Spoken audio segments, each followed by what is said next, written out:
إياك نعبد وإياك نستعين اهدنا الصراط المستقيم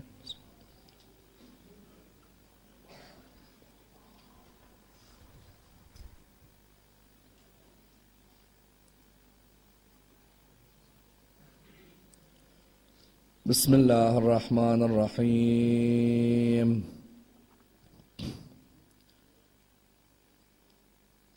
الحمد لله رب العالمين والصلاة والسلام على سيدنا وعظيمنا وحبيب قلوبنا وشفيع نفوسنا أبي القاسم محمد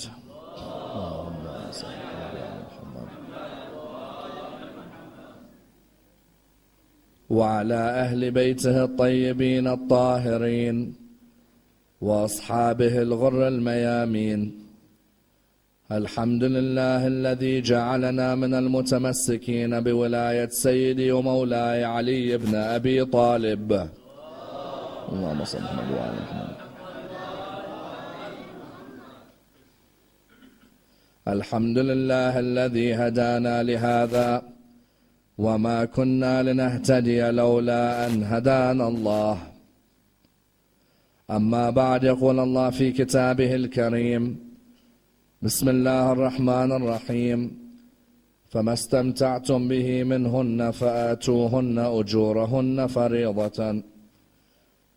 The first of our salawat in honor of Rasulullah Muhammad sallallahu alayhi wa alihi wa sallam. Allahumma salli ala Muhammad wa ala Muhammad. The second in honor of Amir al-Mu'mineen Ali ibn Abi Talib. Allahumma salli ala Muhammad wa ala Muhammad. The third with your loudest voices in honor of the Imam of our time, Imam Sahib al-Asr wal-Zaman. Allahumma salli ala Muhammad wa ala Muhammad. Brothers at the back, if you could be kind enough just to come as close to the front as possible, as I'm getting requests at the back to push forward. Sallu ala Muhammad wa ali Muhammad. Allahumma salli ala Muhammad wa ali Muhammad. A second salawat in honor of Imam al-Hasan alayhi salam. Allahumma salli ala Muhammad.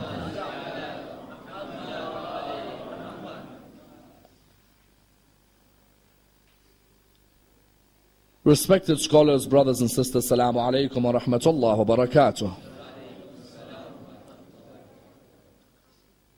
The discussion concerning Muta, or temporary marriage, is arguably one of the most controversial discussions in Islamic thought, and a discussion that requires a thorough analysis, for it is a discussion that affects the lives of many Muslims in the world today. A discussion from which many lessons may be learnt, and indeed many examples may be derived, and a discussion with a historical basis and a contemporary significance. Contemporary in the idea that until today, many Muslims in the world today accuse the Shia of having a false belief known as the temporary marriage. In many ways, the point of attack against the Shia since the advent of the religion of Islam has always been Mut'a, or the temporary marriage. Until today you find that whenever anyone seeks to write a book or a booklet, a pamphlet or a leaflet against the Shia, one of the main areas of attack is always the attack on Mut'a, the attack on the temporary marriage. And therefore you find that many times a non-Shia will always ask the question, that what is this belief that you have in a temporary marriage? Isn't this a legalized form of prostitution that you allow within your own communities? And indeed you find that there is a need for us to be able to discuss this issue in order that we are able to understand the development of this concept of temporary marriage from the beginning of the religion of Islam. Unfortunately, in many of our own communities, this topic is not one which is discussed. It is very rare to find a lecture which analyzes the origin and the development of Mut'a, as in either the speakers are too wary of discussing the issue, or the community suddenly thinks they're more knowledgeable than the speaker. Yet you find that what happens is that there is a need to dissect this issue, because we know that the religion of Islam is a religion that caters for every aspect of the life of the human being. The social aspects of the life, the legal aspects of the life, the ethical aspects of the life of the human being. temporary marriage is central to these issues. If the speakers are not going to discuss this issue, then the pulpit becomes a place where lectures are regurgitated. Whereas there's a need to dissect the most contemporary of issues. What is our stance on Muta? Where is Muta mentioned in the Quran? What did the Prophet say about Muta? As in, if you go to many of our brothers in Ahlul Sunnah, they find it normal to discuss any of these topics. Many of our brothers in Ahlul Sunnah have a presumption that the Prophet of God allowed Muta, but then he abrogated Muta. In our school, however, we have a difference of opinion on this issue. But there is a need for us to understand where this difference originates from. As in, for too many years, topics such as Muta were taboo topics, not allowed to be discussed on the minbar. It meant that when we were attacked on Muta, many of our followers were not able to reply, because they did not hear those people on the pulpit addressing this issue. Tonight, let us dissect this issue of Muta, because it's of the utmost importance. Because even today within our own communities, you'll find some people saying, I don't believe in none of this Muta. I don't see the wisdom in none of this. When you say something like this, have respect for Rasulullah and his teachings. Don't turn around and say, I don't believe in something like this. Say, I'm trying to understand the wisdom of such a concept. Because when someone turns around and says, I don't believe in something like this, it's as if they're audaciously attacking Rasulullah. When a person examines this topic, you'll be able to see the development of Muta and answer a number of key questions. Let's dissect this topic in a number of stages. Number one, where is Muta mentioned within the Holy Quran? And when it is mentioned within the Holy Quran, how did the hadiths prove that the Sahaba of Rasulullah engaged in Muta? Number two, was Muta abolished in the time of Rasulullah? And if it was, what are the proofs that it was? Number three, how did the companions in their words highlight that it wasn't Rasulullah who stopped Muta, but rather it was someone after Rasulullah died? Number four, how did this person's son even go against his father's teachings on this issue? Number five, what did the Imams of Ahlul Bayt teach us about Muta? And how important is it that we do not abuse this concept? Number six, and of the utmost importance, what are the forms of marriage in the Sunni world which are emerging today, which are equivalent to Muta but given different names? And number seven, if Muta is a norm, then what is the importance of highlighting permanent marriage in our communities today? Let's discuss this and dissect the topic in depth. From the outset, the question we normally get asked is, where is this Muta mentioned in the Quran? As in many times, people come to us and they say, this word Muta or its derivatives, are they mentioned within the Holy Quran? As in, is there a verse within the Quran which mentions the marriage of Muta? Yes, there is. Where? Chapter 4, verse 24. You see, chapter 4 of the Quran, what's it called? It's called Surah An-Nisa, the chapter of woman. The chapter has a major discussion concerning not only the issues of woman within Islamic society, but also has a discussion concerning marriage within Islam. As in, many scholars say, if you want to see the most verses about marriage in Islam, you'll see the most verses about marriage within Surah An-Nisa. As in, Allah subhanahu wa ta'ala from the outset, He tells us that I created you from a single soul and I made a partner for that soul. Then you look at verse number 3 of chapter 4, Allah subhanahu wa ta'ala talks about marrying 4 wives and how it originated because there were many widows in Arabian society. Many women had lost their husbands and therefore they had no one to look after them. So the Quran sanctioned that you're allowed to marry 2, 3 and 4 in order to protect these Muslim widows, these women who were widows in the community. Then you find in verse number 4, for example, Allah introduces us to the concept of mahar or the concept of dowry. When the Quran says that when you get married, there's a dowry to be paid to your wife. وَآتُوا النِّسَاءَ صَدُقَاتِهِنَّ نِحْلًا. Then in verse number 11, for example, Allah tells us that if there's a widow, there's a certain amount of inheritance for the widow. 1/8 of the inheritance of the husband goes to the widow if the husband dies. In other words, the first verses of Surah An-Nisa are mainly discussions about marriage and the rights of women and the rights of men.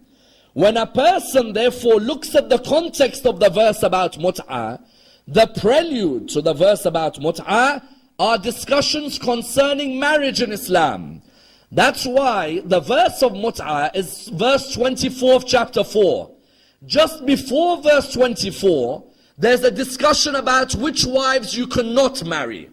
So there's a whole discussion. For example, it says, you can't marry your stepmothers. In Arabian society, what used to happen is, if my dad is married to my stepmother, say my mother's died, he's married to my stepmother.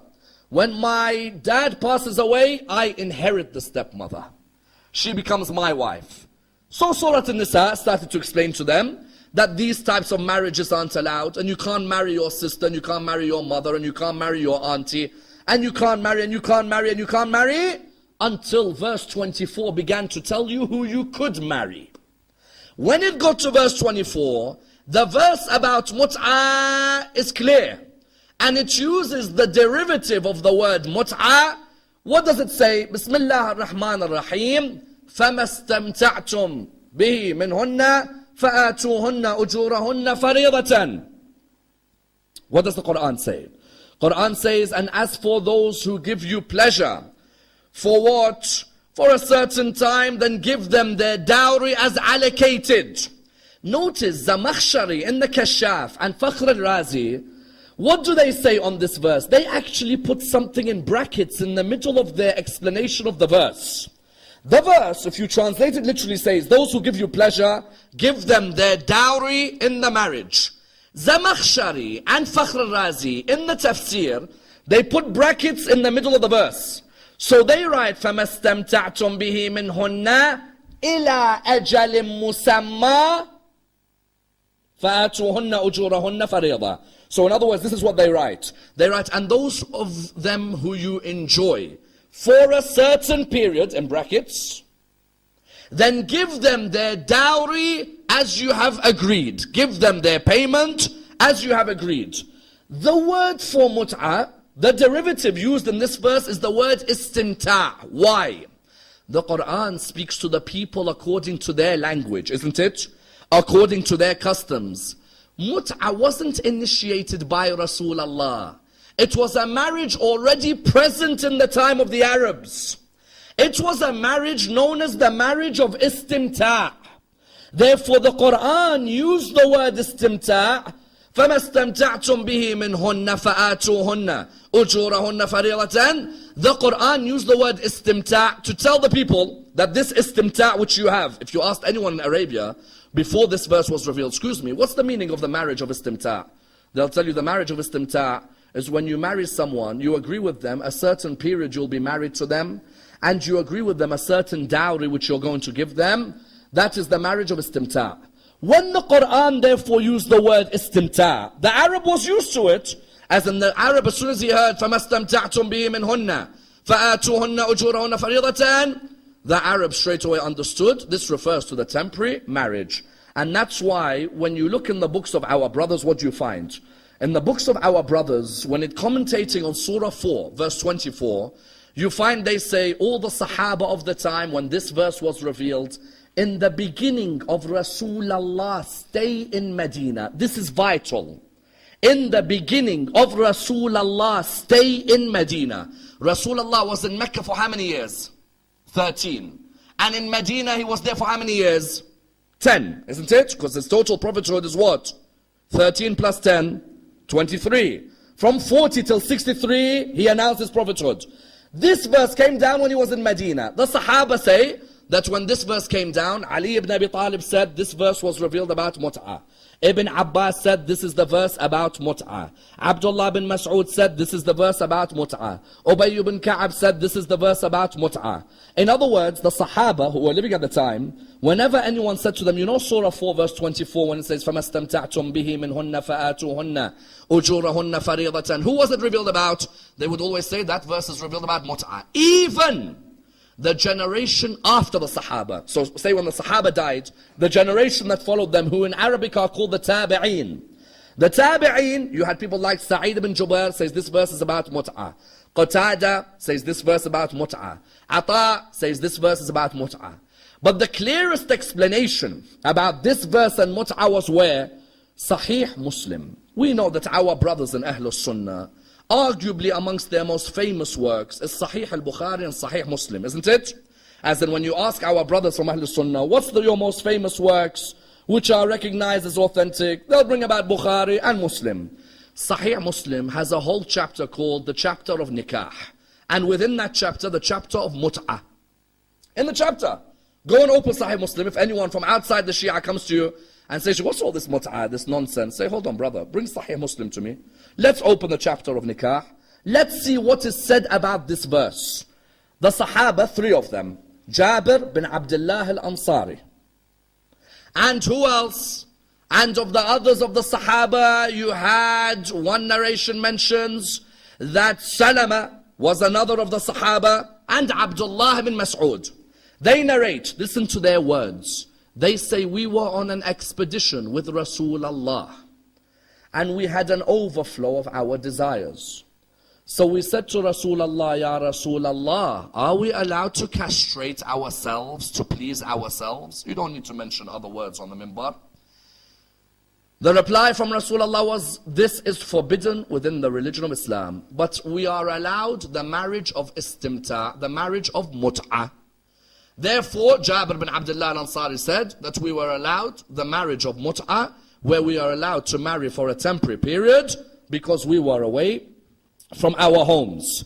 Likewise, this is narrated by Salama as well. Likewise, it's narrated by Abdullah as well. In other words, Sahih Muslim gives you the reason. It says that these companions, they were away from their woman and they had an overflow of their desire. They didn't want to commit which was haram. You can't commit adultery in Islam. You can't please yourself in Islam. So Rasulullah said, what you're allowed is you're allowed mut'ah. There is no harm. Please yourselves by having married someone for a certain period of time, but you agree with them a dowry as per the conditions of the Quran, and then you could stay with them for that period. Was there a doubt therefore in the books of our brothers in Ahlul Sunnah, or indeed in our books, that Rasulullah originated mut'ah? No, there's no doubt whatsoever. There isn't a single Muslim on this earth, a single Muslim, who doubts that mut'ah was begun by Rasulullah. Every single Muslim is of the belief that mut'ah was originated by whom? Was originated by the Holy Prophet. The question then arises, then when was it banned? This is important because our brothers from Ahlul Sunnah, what do they say to us? They say, yes, you're right. Mut'ah was begun in the time of the Prophet. But mut'ah was banned, it was abrogated. So when was it abrogated? They say, oh, it was abrogated when Surah Al-Mu'minun was revealed. When which verse of Surah Al-Mu'minun? They say verse 5 of Surah Al-Mu'minun, verse 5 and verse 6 onwards. They say when the Quran says, وَالَّذِينَ هُمْ لِفُرُوجِهِمْ حَافِظُونَ إِلَّا عَلَىٰ أَزْوَاجِهِمْ أَوْ مَا مَلَكَتْ أَيْمَانُهُمْ. They say when this verse was revealed in Surah Al-Mu'minun, this is the clearest proof that Ibn Abbas says as soon as this verse was revealed, then the issue of mut'ah was abrogated. We say, hold on. Number one, Ibn Abbas, we can prove years after Rasulullah died, still believes mut'ah is part of Islam. But number two, Surah Al-Mu'minun was revealed in Mecca. Rasulullah said mut'ah is part of Islam in Medina. How could a surah abrogate something that hasn't come yet? That's a very important point. As in someone comes to me and says, hold on a minute, hold on. Surah 23 abrogates this issue of mut'ah. I say, Habibi, Surah 23 is in Mecca. How is it abrogating something which hasn't come yet? Someone got a bit cleverer. No, in the debate they said, yes, this verse, وَالَّذِينَ هُمْ لِفُرُوجِهِمْ حَافِظُونَ إِلَّا عَلَىٰ أَزْوَاجِهِمْ أَوْ مَا مَلَكَتْ أَيْمَانُهُمْ. This is also in Surah An-Nisa. And therefore they say what? They say also this is in Surah An-Nisa. So that means what? That this was also an abrogation. We reply by saying the earliest abrogation of Mut'ah, according to our brothers, was 7th year after Hijrah. The 7th year of Rasulullah life in Medina. Surah An-Nisa was revealed in the earliest years of Medina. That means it couldn't have abrogated the verse on Mut'ah. Yes? The earliest our brothers say that Mut'ah was abolished was in the 7th year after Hijrah. Now, our brothers therefore come back to us and they say, look, 7th year after Hijrah, Mut'ah was abolished. Therefore, there's no such thing as Mut'ah. There's a problem there. What's the problem? Please bear with me and understand the problem. One of our brothers' hadith says Mut'ah was banned in the 7th year after Hijrah. No problem. They say Ali ibn Abi Talib banned Mut'ah on the day of Khaybar, and he banned donkey meat and garlic on that day. So you weren't allowed to eat donkey meat, garlic, and you can't do Mut'ah on that day. Then they have another hadith which says Mut'ah was banned in the 8th year after Hijrah. But then there's another hadith which says Mut'ah was banned in the 9th year after Hijrah. Then there's another hadith which says, no, Mut'ah was banned in the 10th year after Hijrah. Hold on a minute. When was Mut'ah banned? 7th or 8th? 9th or 10th? As in, if Mut'ah was banned, we'd clearly know this is the date Rasulullah said there's no more Mut'ah. Rasulullah would have abolished. You go to one hadith, it says 7th year after Hijrah. Another says 8th year after Hijrah. Another says 9th year after Hijrah. Another says Hajjat al-Wada', when Rasulullah went to Hajj, the one and only time, and he was coming back, he said, there's no more Mut'ah. When there's a contradiction in dates, it highlights that there was no banning in the time of Rasulullah. When you say 7 or 8 or 9 or 10, it indicates there was no banning in the time of Rasulullah. Therefore, if there was no banning in the time of Rasulullah, someone says, but in your books it says, Ali ibn Abi Talib banned Mut'ah on the day of Khaybar. We don't mind even replying by saying there may have been a temporary cancellation by Rasulullah on the day of Khaybar, where Ali ibn Abi Talib said, I heard Rasulullah temporarily cancel Mut'ah. In other words, telling the companions, do not think of Mut'ah now, we've gone for war at Khaybar. Focus. Because if someone says that we're meant to take Ali ibn Abi Talib's hadith that Mut'ah was permanently banned on the day of Khaybar, that means garlic was permanently banned on the day of Khaybar. And if garlic was permanently banned on the day of Khaybar, then the Indian community and the Lebanese community would all be kafirs today. True or no? As in, if you think about it, when you go to an iftar, either in the Indian community or in the Khaja community, or in the Indian community, Pakistani community or Lebanese, half the dishes are garlic, isn't it? Everything, you stuck garlic from every single angle. You find that means we're all kafir, because Ali ibn Abi Talib said garlic was abolished on Khaybar. No! Ali ibn Abi Talib on that day in Khaybar, Rasulullah said temporary cancellation. Stay away from these things on that day. Our brothers in Ahlul Sunnah, therefore, when you ask one school, they say Mut'ah was banned 7th year after Hijrah. You ask another, 8th year after Hijrah. You ask a third, 9th year after Hijrah. You ask the 4th, 10th year after Hijrah. In other words, Mut'ah was not banned in the time of Rasulullah. No. Rasulullah would not make a law for his Sahaba and make another law for me and you. This is very important. Rasulullah, when his Sahaba come and tell him, I have an overflow of desire, Rasulullah, what is halal for me? He says, Mut'ah. Why, Ya Rasulullah, do you make a special law for them and me there's no law? What am I, a different human being to them? So you make a law according to their nature, that a human being, instead of doing adultery, there is a possible other option. You make a law for them, but I can't have that law? No, Rasulullah doesn't make a law for one group and make a different law for another. Rasulullah, until the day he died, Mut'ah was part of the Muslim world. In the time of Abu Bakr, it was still part of the Muslim world. So who's the one who therefore abolished Mut'ah? Mut'ah was banned by the second Khalifa. That's it. And it's clear in all the books. And I tell you, the second Khalifa, only Allah knows how many innovations either he banned or he removed or he added. Until now, Hayya ala khayr al-amal, as-salatu khayrun min al-nawm, Hajj al-tamattu', the Mut'ah of Hajj, Salat al-Tarawih. One man, who our brothers admit, as in our brothers don't say he didn't, they say no, but it was good at the time for him to do such a thing. You see, we can prove that Mut'ah was still part of the legacy of the Sahaba. How do we prove it? Ibn Abbas became blind at an old age. The time that he was living, Ibn Zubair was alive. Zubair's son, Ibn Zubair, Abdullah, was alive. Ibn Zubair made a famous comment. Remember, Ibn Abbas at old age is living years after Rasulullah, isn't it? Ibn Abbas was alive at the time of Karbala. Ibn Zubair says, where is the blind man who's issuing verdicts on law, who's in charge of the treasury, who fights my auntie and the mother of the believers when Ali was alive? Where is the blind man who says that mut'a is still allowed until today? When the news reached Ibn Abbas said, take me to him, let me go and see him. When they took him, he sat down in front of him. He said, as for you calling me the blind man, Allah in the Quran says in chapter 22, verse number 46, that the real blindness is not in the eyes, but the real blindness is in the heart. As for you saying that I'm giving legal verdicts, the verdicts of law that I give are verdicts which people like you and those who you hang around with will never be able to comprehend. As for the treasury of the Muslims, I give out the treasury as to the people who deserve it. As for your mother of the believers, she was the mother of believers like us, not like you. It was Talha and Zubair who helped her in a fitna against Ali ibn Abi Talib.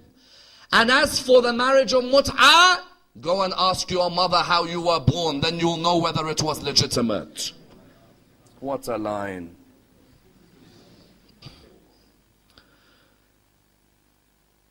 He turned around. Abdullah ibn Zubair, by the way, this has happened to him a couple of times. Abdullah ibn Zubair, I've seen this happen to him a couple of times, where he becomes arrogant when he talks and he's finished. The other time this happened to him was with Adi ibn Hatim in front of Muawiyah. Abdullah ibn Zubair looked at Adi ibn Hatim. You know what he said to him? Adi ibn Hatim had lost an eye at the Battle of Jamal. He looked at him and said, Adi, where's your master Amir al-Mu'mineen to help you when you've lost an eye in battle? How did you lose that eye? He said, I lost the eye chasing your father Zubair when he was running away from the battlefield. That's how I lost the eye. In other words, this Abdullah ibn Zubair tries his hardest sometimes to be rude. But that's the problem in life. Sometimes you try and be rude, Allah slams it back in your face, isn't it? You find that as soon as he said that to Abdullah ibn Zubair, Abdullah went running home to his mother. Mother, he said to me that if you think mut'a is not allowed, then ask your mom, how were you born? She said, don't mess about with Bani Hashim and their relatives. You should know not to talk like this with people like them. They know every verdict and every bit of history. In other words, what? Ibn Abbas, after Rasulullah was alive, Ibn Abbas was of those who used to say that mut'a is part of the religion of Islam. It was not abolished. Who abolished it? Umar ibn al-Khattab abolished it. And Umar ibn al-Khattab, in his own words, he proves that he's not doing what? Renewing a sunnah. He comes forward and says that there were two mut'as which were allowed in the time of Rasulullah. The mut'a of Hajj, you know, the period you're together in Hajj, and the mut'a of the temporary marriage. I abolish them. I abolish and prohibit whoever does them and punish whoever I find out has done them. Imagine. With full confidence, I knew there are two mut'as allowed in the time of Rasulullah, but I am the one who prohibits and I will punish anyone who's done this. And incidentally, it is clear within the books of our brothers. If you look at the Muhalla of Ibn Hazm, or you look at the Sunan of Bayhaqi, or you go to Tafsir al-Qurtubi, or even Zad al-Ma'ad of Ibn Qayyim al-Jawziyah, all of them admit that the man who banned mut'a was Umar ibn al-Khattab. They give a reason. They say there was a man by the name of Ammar ibn Hurayth, and that this man made a woman pregnant from mut'a, and that this caused a big mess. Umar said people are abusing this mut'a, they've made women pregnant. Even if you make a woman pregnant from mut'a, Islamic law says that you have to be responsible for the child for the rest of your life. That's it. Islamic law doesn't say you can make someone pregnant, you have a child, and that's it, you leave the child. You do mut'a, if there's a child born, you have to look after that child for the rest of your life. You don't just abandon a child on the street. You find that Umar banned mut'a, and he's clear in his own words. And even there's an added line which I read in one hadith where he says, and if I find out someone has died and they had done mut'a in their lifetime, I'll stone their grave with stones. You know what this is called? This is called ijtihad versus nas. The Quran is the nas from Allah. Ijtihad of a human goes against the nas. He's the one who abolished the mut'a. And you find Tabari in the year 23 AH. Tabari says, Imran ibn Sawada came to Umar. He said, Umar, people are complaining. How could you abolish that which Rasulullah allowed? To which Umar replied by saying, Rasulullah, you know, it was an emergency for him at the time that he allowed them to do mut'ah. Whereas in my time, I think there's no more need. This raises a question, who's the Prophet? Who's the Prophet? As in, if you can say what's in your time and he can say what's in, who's the Prophet? But hey, at the end of the day, we have to respect our brothers. They have their books, they have their heritage, and they have to reach their own conclusions.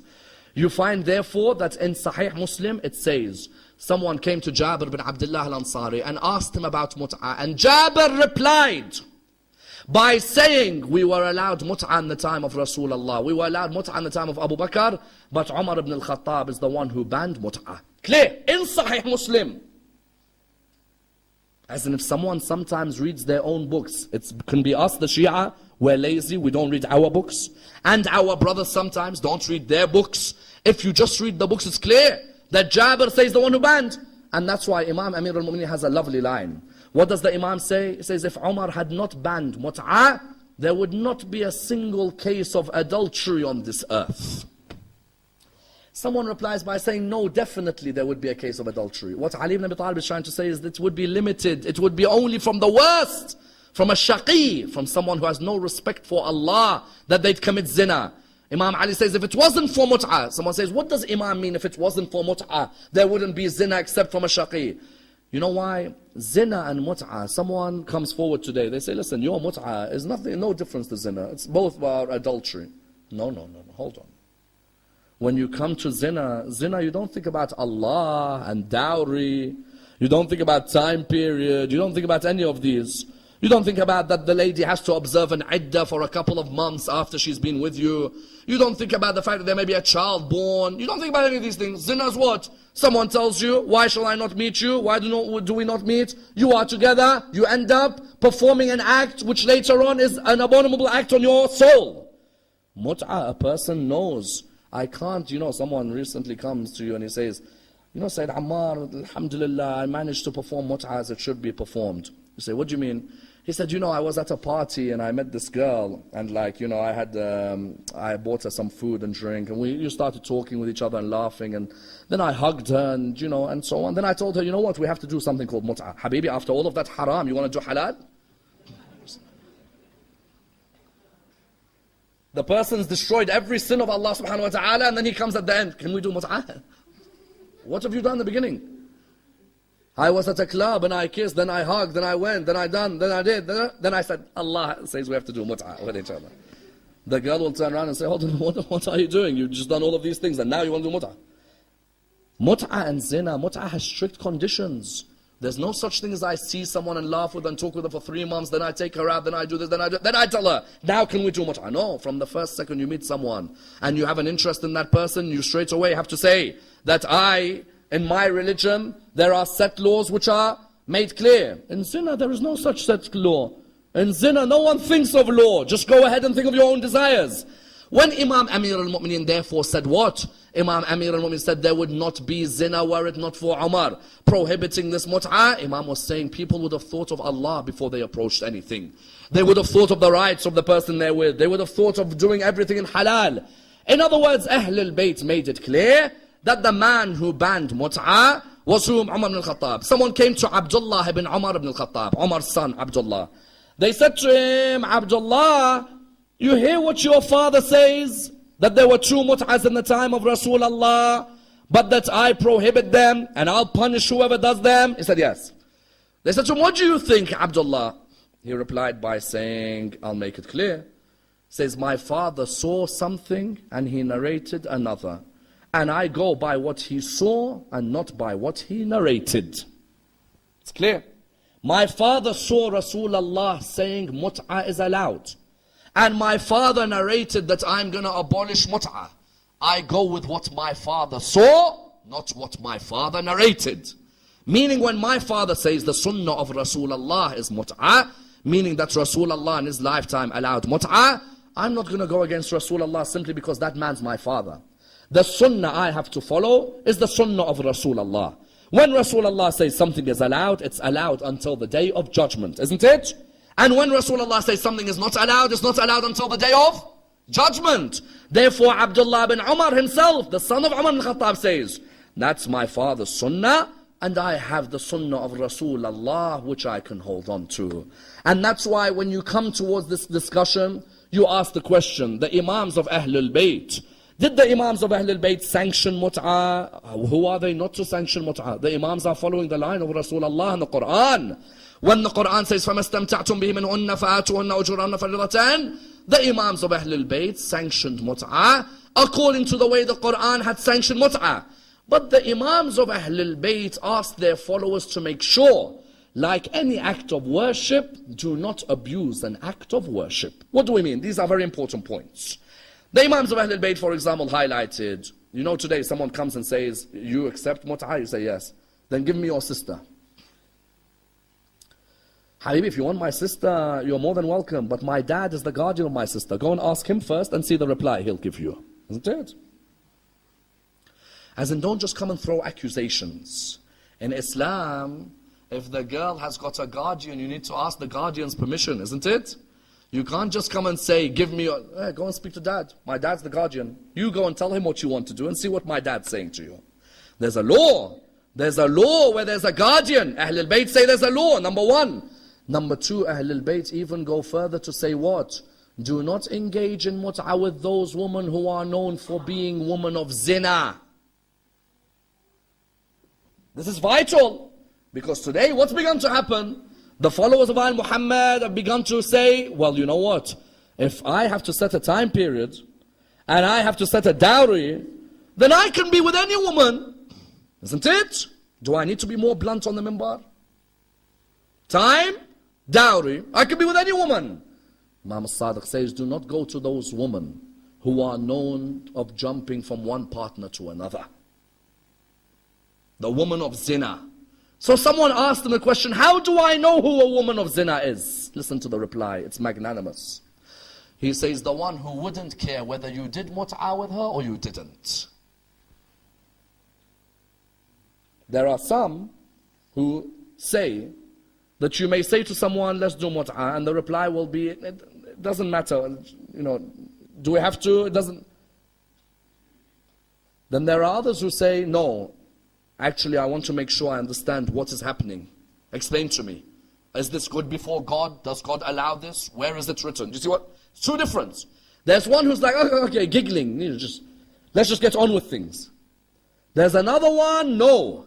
There's another one who says, no, there are strict guidelines. Someone may turn around and say, we don't want to be too explicit on these issues of mut'ah. Habibi, what do you mean we don't want to be too explicit? Do you know what's happening in your community or no? What, we're all ma'soom in our community? Because someone takes this thing and abuses it. It becomes abuse. Imam al-Sadiq didn't say we're allowed mut'ah so that we go with women who are known for zina. You don't think that woman will affect your soul? Ahlul Bayt said, a woman who's known for zina, where she moves from partner to partner, you don't do mut'ah with someone like that. Someone like that doesn't care about legitimacy. Someone like that will just move to someone else. Therefore, Imam al-Sadiq would say this. Even then, in another hadith of the Imam, you know what he says? He says, understand that if you are married and you want to go and perform the temporary marriage with a kitabi who's not a Muslim, then if you haven't obtained your wife's permission on this, then you are liable to be whipped by the Islamic ruler of the time. Because what's happening today is this. A follower of Ahlul Bayt is married and he's doing mut'ah left, right and center with others. While he's married. Okay, but don't you see that this wife of yours left her house to be your wife, to protect you, to look after you, to honor you, to give you a good house? And your excuse is what? My excuse is that, you know, I'm away, so I have to move from partner to partner to partner. Ahlul Bayt didn't want this. Ahlul Bayt didn't want this. Otherwise, what are you doing? You're destroying the household. May Allah bless the life of Sayyid Ali Sistani and lengthen his life. Sayyid Ali Sistani on this issue where people say to him, how can we do mut'ah while we are married? He makes the fundamental point that if you know psychologically it's going to destroy your marriage, don't do it. Psychologically, if I know I'm going to be with someone else in a temporary marriage, it's going to destroy my relationship with my wife, don't do it. In other words, Ahlul Bayt, when it came to mut'ah, you think Ahlul Bayt just said, just go and do mut'ah like that? Ahlul Bayt said, if you know mut'ah is going to affect your first marriage, then don't do mut'ah. Because what's the sin of that lady? You take her from her family's house. She serves and serves and serves, and at the end, you can just simply turn around and you're like, what? You turn around and you're able to say to her that, you know what? I've seen someone much younger than you. You've gone past your prime. I want to be with this person. This is what the ethos of Islam was. As in sometimes we have to take a break as followers of Ahlul Bayt. Is this the teachings of Imam al-Sadiq alayhi salam? Imam al-Sadiq said, Mut'ah has a time and a place. Yes, your wife becomes ill. There is a problem in terms of her illness physically or mentally. You don't want to leave her. You don't want to leave the family. Ahlul Bayt said there's no problem. You contract a marriage with someone else, not to destroy the house. But when someone's family is perfectly good and the wife is in perfectly good health, then there is absolutely no need whatsoever to move on in this direction. In other words, we have to be blunt on these issues, brothers and sisters, because people are turning around to us and saying, you Shia, the people of Mut'ah jumping from partner to partner. No. Imams of Al Muhammad did not want this in our community. We may have abused, but that does not mean that the Shia taught in this way. You see, this is a vital point. I don't like it when other Muslims do takfir of the Shia on the basis of the behavior of some of the Shia followers. It's wrong. Today when you hear that there are some Muslims saying the Shia, the people of Mut'ah, Habibi, don't generalize everyone in the Shia world. Don't generalize. One or two people do something wrong, don't generalize the whole of the Shia world. Otherwise, if I want to, on the basis of a couple of hadiths, I can generalize about your school as well. I can go to another school in Islam, in their books of hadith, it says, if a man, there's a question, if a man marries a sheep, in the books of hadith, and there is a child who is born who turns out to be a man, then are we allowed to what? Are we allowed to pray behind that man who's born from a sheep? Yes, we are. Can we sacrifice him on Eid al-Adha? Yes, you can as well. You can. If I want to look at other schools in Islam, wallah, I can sit here all night and I can bring you hadiths from other schools in Islam. You'll pull your hair out when you hear them, honestly. But we're not going to generalize about a whole school because of a few hadiths, isn't it? Likewise, don't generalize about the Shia because of a few hadiths. Rather, understand the Imams taught us one thing. If there's a few of us who are doing something wrong or abusing something, that's their responsibility with Allah subhanahu wa ta'ala. Otherwise, the Imams have made everything very clear to us within their teachings. And that's why when it comes towards our Sunni brothers today for years, Shia Mut'ah, Shia Mut'ah, Shia Mut'ah. Okay, how about today in the Sunni world? Misyar and Urfi. Go on Google, type Zawaj al-Misyar, the Misyar marriage, or type the Urfi marriage. Misyar marriage, a marriage of convenience. You're traveling, you want to be with someone, but you don't really want to look after them the whole year, so they only spend a bit of time with you. Hold on a minute, hold on. This is allowed? Yes, there's no problem. Our Sharia allows it. Hold on a minute, so why have you been attacking me about Mut'ah for 1,400 years? No, you don't understand. This marriage is allowed because, you're traveling, you may be alone, so you get someone, but both of you don't really want to harm each other's life, so you stay with each other for a period and then you leave each other. Hold on a minute, isn't that... No, it's not Mut'ah, it's called Misyar. We don't say Mut'ah, we say Misyar. Okay, no problem, Misyar. But why have you been attacking me for 1,400 years and now you're allowed to do Misyar? Let's not stop there. In Google again, type Zawaj al-Urfi. U-R-F-I. Type it on Google. A marriage where the two of you want to get together, but you're still not wealthy enough to live in the same house, and your parents are still unsure or uncertain about whether you should be together, so you secretly get married for a while until you have a wedding. Hold on, you've been attacking me for 1,400 years. This is allowed? In other words, however much you try to attack the wisdom of Rasulullah, his wisdom still wins at the end.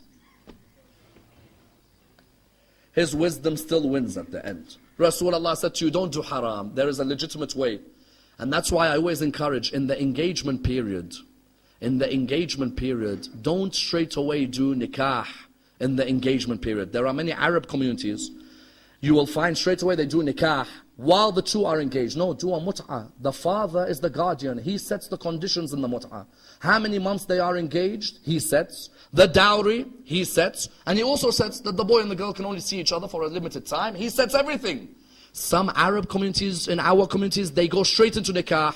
If the nikah breaks, it becomes a divorce, isn't it? It becomes talaq. But it was an engagement period, but they do nikah for the engagement. Allah said, why don't you do mut'ah for the engagement? Mut'ah, the guardian gives permission, the two can be together, but the guardian stipulates how long the two can see each other while they are together, and what they can have with each other. In other words, in our communities, mut'ah has a purpose. Don't just turn around and say, no, it's not part of Islam. It's part of the Islam of Rasulullah. But it's something which has to be honored. They say, but people are abusing. We educate the people who are abusing. We give them the books of fiqh. We remind them. If I see today someone abusing salah, I educate them, don't I? If I see someone abusing fasting, I educate them. Likewise, if I see someone abusing mut'ah, I go to them and I say to them, listen, this is what Ahlul Bayt have taught us. Read the hadiths. Ahlul Bayt allow it, but they say there are certain things you shouldn't fall in the trap in, because that is not what mut'ah was intended for. And that's why in our communities, mut'ah only becomes an issue when the permanent marriage becomes difficult. Today in our communities, people asking for the biggest houses and the fastest cars and the biggest paychecks. And that same father who's asking for these things, if you tell him, how did you marry your wife at the beginning? He'll be like, wallah, I didn't have anything. So why are you expecting the boy to have something from day one? It only becomes an issue when we're making the permanent marriage become difficult. Rasulullah would say, let your sons and daughters marry at a young age, so they don't have to go into that world of temporary relationships. Yet you find that our making marriage harder leads certain people towards that mut'ah relationship. And that's why we need to understand that there is nothing better than having that permanent partner, that brick wall for you in your life. Someone who looks after you, looks after your emotions, protects you and protects your children. For every glory there is in the temporary marriage, there is nothing surely as glorious as having a partner who is with you through thick and thin, through the good times and through the bad times, until the day that you pass away.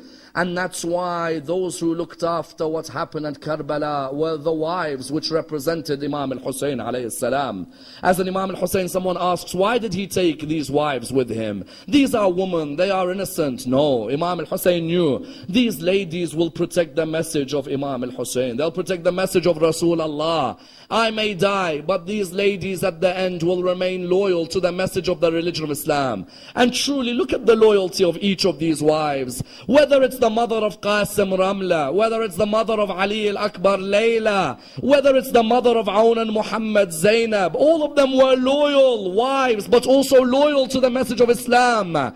And none more so than the loyalty of Rabab, the mother of the 6-month-old baby, the wife of Imam al-Hussein. This lady, the calamity she went through was unbearable, especially when she had to give away that baby to Imam al-Hussein. Do you know how difficult that was? To give away that 6-month-old baby to Imam al-Hussein. And then in which state was the baby returned? With an arrow directly through the neck of that baby. Then after that you find on the 11th of Muharram, on the night of the 11th, Sayyidah Zainab says, I was looking for Rabab. I couldn't find her. I saw Layla, I saw Ramla. But where was Rabab? I didn't know where she was. She then said, as I walked out on the battlefield, I saw a lady lying on the ground. I said to her, Rabab, what are you doing? She said, I'm looking for my baby. I want to give some milk to my baby. I left him alone without giving him anything. Then on the Arba'een of Imam al-Hussein, on the 40th, when they returned back to Karbala, Rabab returned back. The poets say when she came near the grave of Imam al-Hussein, she looked at the dust of Karbala. She said, oh dust, I beg you, don't sting the neck of my baby. Those of you who have a baby, imagine that dust of Karbala stinging its neck after the arrow has attacked it. But do you know what the most beautiful line was? The most beautiful line of Rabab when she returned to Medina after Karbala. When she entered her house, she used to have a roof on the top of the house.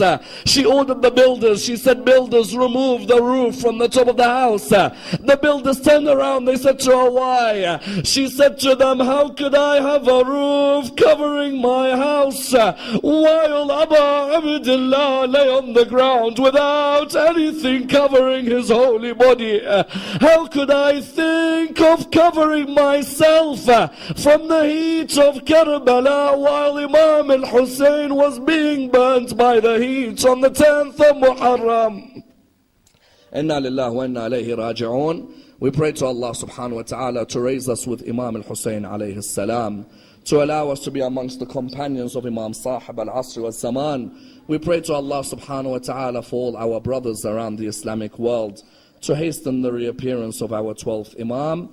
We pray for our brothers around the Islamic world, especially our brothers in Burma, our brothers in Syria, our brothers in Pakistan, and indeed all our brothers in Iraq and around the Islamic world. Oh Allah, unite them on the love of Muhammad and al-Muhammad.